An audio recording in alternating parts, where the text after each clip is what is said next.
जीवन में बचपन से लेकर के और पूरे जीवन भर ये कोशिश करते रहते हैं कि उन्नति कैसे हो। इस कोशिश में उन्नति के सारे प्रयत्न करते हैं, रोजगार की तलाश करते हैं, कोई व्यवसाय करते हैं। विद्यार्थी वो अपने विद्यार्थी जीवन में ही सोचता है कि वो क्या बनेगा। परिवार वाले, वो स्वयं, उसके गुरुजन उसे अपेक्षा करते हैं और उसको प्रोत्साहित करते हैं कि वो कुछ बने। कुछ बनने के लिए समाज में अनेक क्षेत्र हैं, नौकरियां हैं, सरकारी नौकरियां, कंपनियों की नौकरियां, प्राइवेट नौकरियां, डॉक्टर और इंजीनियर जैसे क्षेत्र हैं और छोटे तकनीकी कर्मचारी से लेकर बड़े स्तर पर अनेक तरह के रोजगार हैं। आप देखते हैं कि विभिन्न रोजगारों की चर्चा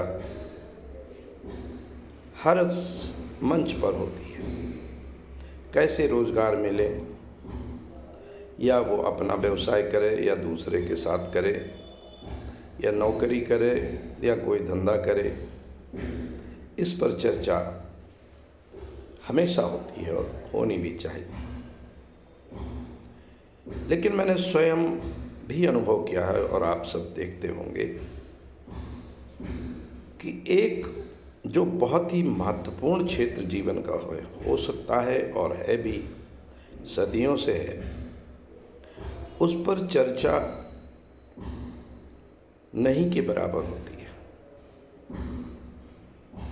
वो है क्षेत्र कि कवि बनना है, लेखक बनना है और कवि लेखक बनकर जीवन को आगे ले जाना है। इस पर चर्चा होती ही नहीं है। और अगर कोई बच्चा, विद्यार्थी आरंभ से ही सोचे कि वो उसके अंदर क्षमता है, वो कवि बनेगा, कविता लिखने की क्षमता है, वो कविता लिखता भी है, तो परिवार से लेकर के स्कूल तक, पड़ोसियों तक सब उसको हतोत्साहित करेंगे। उसको यही कहते हैं कि कहाँ तुम इस चक्कर में पड़े हो कविता के, कोई धंधा करो, कोई रोजगार करो, कोई बड़े अधिकारी बनो, IAS PCS बनो, डॉक्टर इंजीनियर बनो। तो आज हम इस चर्चा में इसको विशेष रूप से शामिल कर रहे हैं कि क्या कवि, लेखक बनना अपने आप में सफलता नहीं है। अनेक उदाहरण वर्तमान समय के भी और पुराने समय के भी भरे पड़े हैं। जब व्यक्ति के अंदर अगर प्रतिभा है तो उसने कवि के रूप में एक तरफ नाम भी कमाया देश विदेश तक में, और दूसरी तरफ उसने पैसा भी कमाया, धन भी कमाया। खास रूप से उन कवियों की जिनकी प्रस्तुतिकरण की क्षमता अच्छी है, जो काव्य मंचों में अपनी कविता का पाठ अच्छे ढंग से करते हैं, जिसे जनता पसंद करती है, तो उनकी काव्य मंचों में इतनी मांग हुई कि उनका जो आर्थिक आधार था परिवार का, वो केवल कविता से सुधर गया और साधारण परिवार चलाने की स्थिति नहीं, अनेक कवि बहुत ही धनी बन गए, आर्थिक रूप से समृद्ध हो गए। एक आर्थिक समृद्धि बढ़ी और दूसरी तरफ उनका नाम पूरे समाज में फैल गया और जो नाम फैला उससे इतना सम्मान बढ़ा उनको कि जगह जगह वो सम्मानित होते रहे और जीवन भर समाज का ध्यान उनकी ओर रहा। समाज में किसी भी क्षेत्र के लोग हों, चाहे वो राजनीति में हों, चाहे व्यवसाय में हों, चाहे धर्म के क्षेत्र में हों, या जीवन का कोई भी क्षेत्र हो, उन सब क्षेत्र के लोगों ने कवियों को हमेशा महत्व दिया, सम्मान दिया। इसी प्रकार लेखक का भी जीवन है।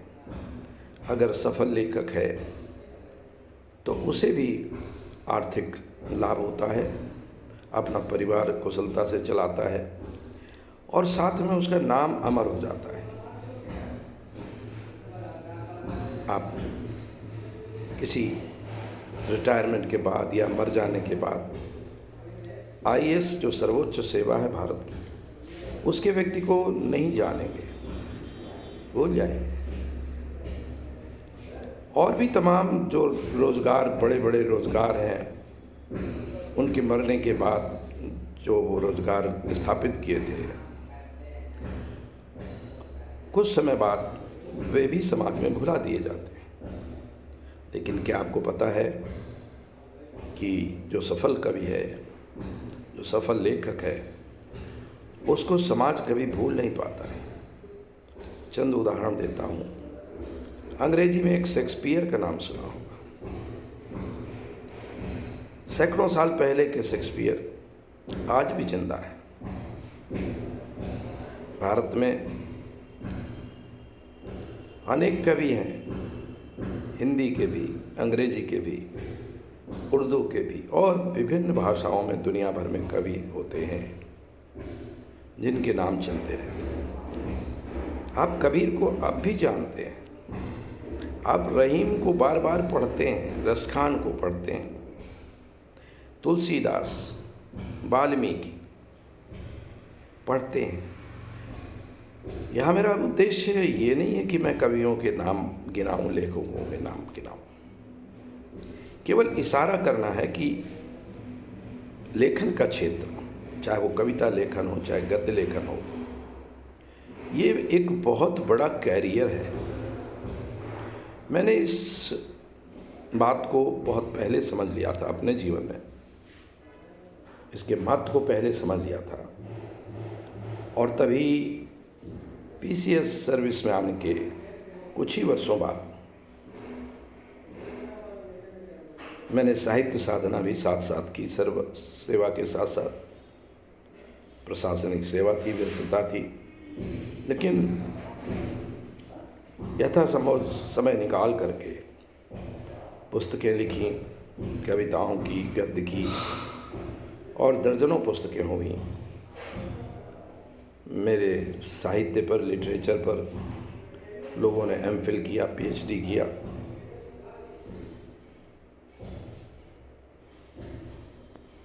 तो सेवा से मुक्त होने के बाद, रिटायर होने के बाद, मेरा भी नाम कवि साहित्यकार के रूप में प्रसिद्ध रहा। तो मैं कहना ये चाहता हूँ कि आप कोई भी रोजगार करते हो, कोई भी व्यवसाय करते हो, कोई भी नौकरी करते हो, लेकिन आप अपनी प्रतिभा को पहचानें, और बचपन से ही पहचानें। अगर आपके अंदर लेखन की प्रतिभा है, कविता करने की प्रतिभा है, तो उसको साथ साथ बढ़ाते रहें। और अगर प्रस्तुतिकरण भी आपका बहुत अच्छा है तो और कोई रोजगार करें न करें, केवल कविता और लेखन ही अपने आप में बहुत बड़ा व्यवसाय हो जाता है। अनेक लेखक हैं जिनकी रॉयल्टी इतनी ज़्यादा है कि वो बड़े अनेक लेखकों को मैं जानता हूँ, आप भी जानते होंगे, जिनको उनकी पुस्तकों के लिए रॉयल्टी मिलती है, और रॉयल्टी अनेकों को तो लाखों रुपए महीने की रॉयल्टी होती है। मेरा उद्देश्य आज की वार्ता का यही है कि आपके अंदर अगर क्षमता है तो आइए, ये लेखन के क्षेत्र को अपना कैरियर बनाइए। कविता करिए, गद्य लेखन करिए और इसके सहारे आप दुनिया में आप नाम कर जाइए। आर्थिक रूप से आप जीवन अच्छे ढंग से गुजारिए और मृत्यु के बाद भी आप अमर हो जाइए। आपके बारे में सैकड़ों साल बाद भी, हजारों साल बाद भी चर्चा होगी। ये समाज आपको याद करेगा। बौद्धिक आश्रम में एक प्रकोष्ठ बनाया गया है, एक सेल बनाया गया है जिसमें कविता और लेखन में रुचि रखने वाले शिक्षार्थियों को, ऐसे किसी भी आयु वर्ग के हों जिनको कविता लिखने में रुचि होती है, गद्य लिखने में रुचि होती है, राइटिंग स्किल होता है, उनको यहाँ मोटिवेट किया जाता है, उनको प्रोत्साहित किया जाता है ताकि वो इसको आगे बढ़ाएं और कैरियर के रूप में इसको आगे ले जाएं। बौद्धिक आश्रम से आप संपर्क कर सकते हैं। बौद्धिक आश्रम के नंबर भी समय समय पर दिए जाते हैं। उनसे संपर्क करते हुए खास रूप से वे लोग जिनके अंदर कुछ प्रतिभा है वे अवश्य संपर्क करें और सफलता की एक नई राह तलाशें। ये राह आपके लिए दूसरी तमाम राहों से बहुत अच्छी है। आपको शुभकामना है, आपके परिवार को शुभकामना है। कवि बनिए, लेखक बनिए और अमर हो जाइए। एवं